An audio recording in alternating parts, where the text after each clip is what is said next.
Home was finally where the heart was for the Washington Redskins, as another masterful performance by Robert Griffin III at quarterback, leading the Redskins to victory 38-26 against the Minnesota Vikings here at FedEx Field, Washington's first home win in over a calendar year. And Redskins winning 17-16, and Pierre, a big win for you guys. Emotionally charged atmosphere at FedEx Field. Must have been fun to play in today. Oh, it was great. The fans were loud. We really needed their support. They were the 12th man of the day. They made a difference. You know, we really needed them, and they came through for us, and it was a great win for the whole city.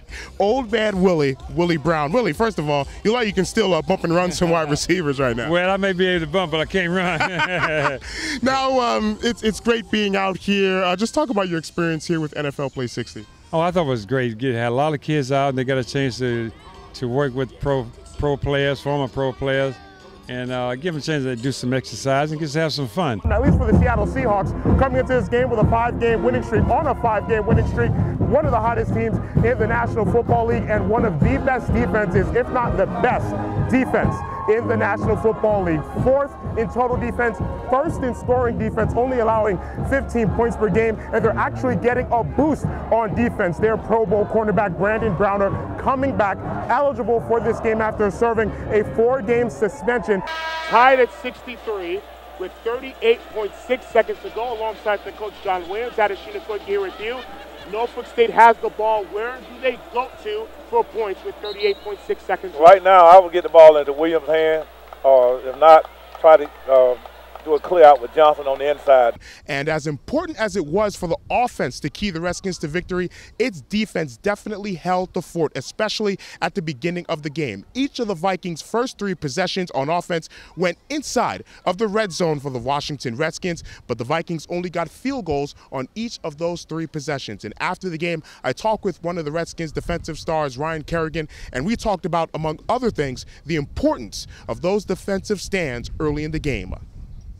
That's the big thing. I mean, you're going to give up yards in this league, especially to an offense like that can move the ball both through the air and on the ground. So, but I was proud of us in that we didn't allow any touchdowns, because there's a big difference between 9 points and 14, 17 points. So it's a good job by us not breaking down that far, and is good. I mean, ultimately, for the most part of the game, we did that. And then after that, your offense picked it up in the second quarter, and then beyond. How great was it to see your guys get going and finally get the ball, and then get going on offense and get back into the game and take the lead? They did really well, and that's what we've come to expect from them this season. They've been awesome. I mean, obviously, Robert's done phenomenal things for us so far, and that touchdown run at the end was amazing.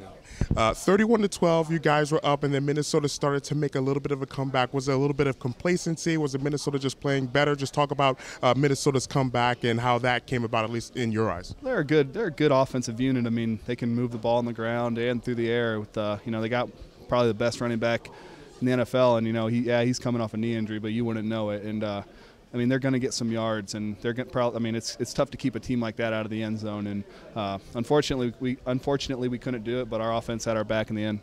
And it feels good to finally get a home win here in D.C. and Maryland. It's been over a year, so talk about the feeling of finally winning in front of your home fans. Well, these fans deserve it. I mean, we have great fans, and you heard how loud they were throughout the game, and especially when when things were going great for us. And that's what we need to have all the time. We need to have FedEx Field be a place, a home field advantage for us, and today it definitely was. So the Seattle Seahawks come away with only their 2nd playoff road victory in franchise history. The first, you have to go back to 1983, back when the Seahawks were still in the AFC, when they defeated the Miami Dolphins in Miami, the only other road playoff victory for the Seattle Seahawks. The Washington Redskins end the year 10 wins, 7 losses. RG3's numbers in this ball game, 10 of 19, 84 yards, those 2 touchdown passes in the first quarter.